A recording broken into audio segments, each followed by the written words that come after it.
আসসালামু আলাইকুম প্রিয় বার্সা ফ্যান্স, প্রিয় কুলার্স। বার্সার সামনে খুবই গুরুত্বপূর্ণ একটা ম্যাচ রয়েছে, যেখানে বার্সেলোনা কোপা দেল রের কোয়ার্টার ফাইনালে খেলবে ভ্যালেন্সিয়ার বিপক্ষে তাদের ঘরের মাঠে। এবং এই ভ্যালেন্সিয়ার বিপক্ষে বার্সার ম্যাচ, যেখানে বার্সেলোনা লা লিগাতে সর্বশেষ ভ্যালেন্সিয়ার যখন মুখোমুখি হয়েছিল তখন 7-1 গোলে বিধ্বস্ত করেছিল। যদিও এটা একটা অন্য কম্পিটিশনের ম্যাচ, যদিও প্রতিপক্ষের ভেন্যুতে এই ম্যাচটা অনুষ্ঠিত হবে, অবশ্যই এটা বার্সার জন্য একটা ট্রিকি বিজনেস হতে পারে। তবে ওই যে 7-1 গোলে বিধ্বস্ত করার সে স্মৃতিটা যেহেতু তাজা, সেখান থেকে কিন্তু বার্সেলোনা আসলে একটা বড় রকমের এনকারেজমেন্ট পেতে পারে এবং এই ম্যাচটার বার্সার আসলে ভালো খেলা উচিত, প্রতিপক্ষের মাঠে গিয়েও একেবারে কমপ্লিট ফুটবল খেলা উচিত।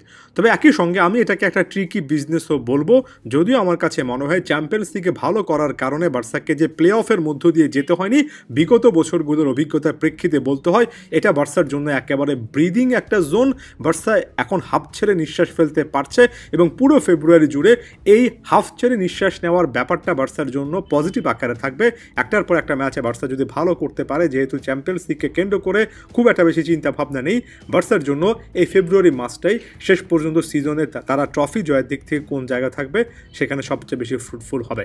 তারপর আমি কেন ট্রিকি বিজনেস বলছি, কারণ এরপরে সেভিয়ার বিপক্ষে একটা ম্যাচ রয়েছে, যেখানে ফেব্রুয়ারির 10 তারিখে বার্সেলোনা সেভিয়ার মাঠে খেলবে এবং লা লিগাতে সাম্প্রতিক সময়ে বার্সার যে পারফরমেন্সের আপস অ্যান্ড ডাউনস, সেখানে সেভিয়ার বিপক্ষে ম্যাচটা এমন একটা জায়গায় গিয়ে পড়েছে, এখানে হানসি ফ্লিক ভ্যালেন্সিয়ার বিপক্ষে এনকাউন্টারটাকে ফেস করে মাত্র 2 দিনের ব্যবধানে সেভিয়ার বিপক্ষে কঠিন একটা ম্যাচ খেলতে নামবেন। তাই স্কোয়াড রোটেশন, একাদশে পরিবর্তন আনা, ঘুরে ফিরে সে ব্যাপারগুলোই কিন্তু আবার আসবে। যেমন লামিন ইয়ামালকে ফাইনাল থার্ডে বিশ্রাম দিয়ে ফেররান তোরেসকে আরও একটা সুযোগ দেওয়ার কথাবার্তা বলা হচ্ছে এবং মোটামুটিভাবে এমন জিনিসপত্র হয়তোবা হানসি ফ্লিক এই মুহূর্তে করতে পারবেন। গাভির পরিবর্তে এখানে আরও একবার কিন্তু একাদশের মধ্যে দানি ওলমোরকে ঢোকানোর হয়তোবা সম্ভাবনা আছে, যে মুহূর্তে আমি ভিডিও রেকর্ড করছি সেই মুহূর্তে, কিংবা ফেরমি লোপেজের এখানে একটা সম্ভাবনা থাকবে।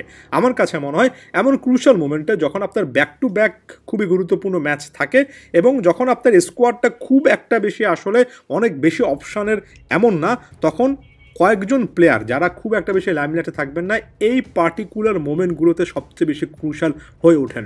যেমন একজন লামিন ইয়ামাল না খেললে ফেররান তোরেস কতটা ভালো খেলতে পারেন, যেটা তিনি একাধিক ম্যাচে এই সিজনে দেখিয়েছেনও বটে, সে জিনিসটা স্বীকার করে নিচ্ছি। সেটা আরও একবার ভাইটাল একটা ইনফরমেশন বার্সার জন্য হবে। যেমনটা সাম্প্রতিক সময়ে খুবই ভাইটাল একটা ফ্যাক্টর হচ্ছে এরিক গার্সিয়া যে সার্ভিসটা দিচ্ছেন, হ্যাঁ সেই এরিক গার্সিয়া, যাকে ঘিরে সমালোচনার কোনো শেষ নেই। তবে বার্সার নানা দরকারে এই এরিক গার্সিয়াকে কিন্তু পাওয়া যাচ্ছে। যখনই বার্সার তাকে যে কোনো একটা পজিশনে লাগে, সেটা কখনো মিডফিল্ড, কখনো ডিফেন্স, একজন বল ক্যারিয়ার হিসেবে একজন ডিফেন্ডার যার কাছে বল থাকে, যার পাসিং স্কিলটা ভালো, পাও কুবার্সির সাথে তিনি এখানে যদি একটা জুটি তৈরি করতে পারেন, যেটা একাধিক ম্যাচে দেখা গিয়েছে, সেটা ডিফেন্সে বার্সার গুরুত্বপূর্ণ প্লেয়াররা যাতে করে যথেষ্ট বিশ্রাম পান কিংবা ওভারঅল যাতে করে হাতে অপশান থাকে, যেটা না হলেই নয় ডিফেন্সে, সে অপশানটা হানসি ফ্লিককে দেবে। তাই এই সময়টাতে এসে, পার্টিকুলার এই সময়টাতে এসে যে এরিক গার্সিয়াকে কেন্দ্র করে এত আশার কোনো জায়গা কারো মধ্যে তেমন নেই, সেই এরিক গার্সিয়া কিন্তু খুবই ইম্পর্ট্যান্ট একজন প্লেয়ার হয়ে যান এবং খুবই খুবই ক্রিটিক্যাল তার রোলটা এ মোমেন্টে হয়ে যায়। এই ছোট ছোট চেঞ্জেসগুলো, এই ছোট ছোট পরিবর্তনগুলো যেটা হানসি ফ্লিক করতে পারেন, এখন পর্যন্ত বার্সাতেও পারছেন এবং ফ্লিক আসার পর থেকে বারবার করে বলছি যে ফ্লিকের যেটা সবচেয়ে বড় বিশেষত্ব লাগে, ফ্লিকের অধীনে ভালো প্লেয়াররা ভালো খেলেন, এটা স্বাভাবিক, কিন্তু যারা এখন পর্যন্ত সেভাবে তাদেরকে মেলে ধরতে পারেননি, ফ্লিকের অধীনে বায়ার্নে দেখেছি তারা নিজেদেরকে কিভাবে আসলে টপ একটা গিয়ারে নিয়ে যান। পুরো সিজন জুড়ে এটা রাফিনার ক্ষেত্রে দেখেছি।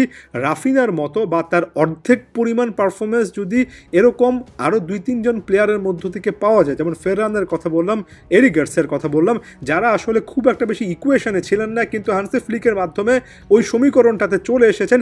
এটাই দিন শেষে এমন সিচুয়েশনগুলোতে ব্যাক টু ব্যাক যখন খুবই গুরুত্বপূর্ণ ম্যাচ, তখন বার্সাকে নতুন আশা দেখাবে। কারণ দিন শেষে শুধুমাত্র বেস্ট পসিবল 11 এবং আপনার কাছে 10-11 জন সেরা প্লেয়ার থাকলে যে আপনি ট্রফি জিতবেন এমনটা নয়।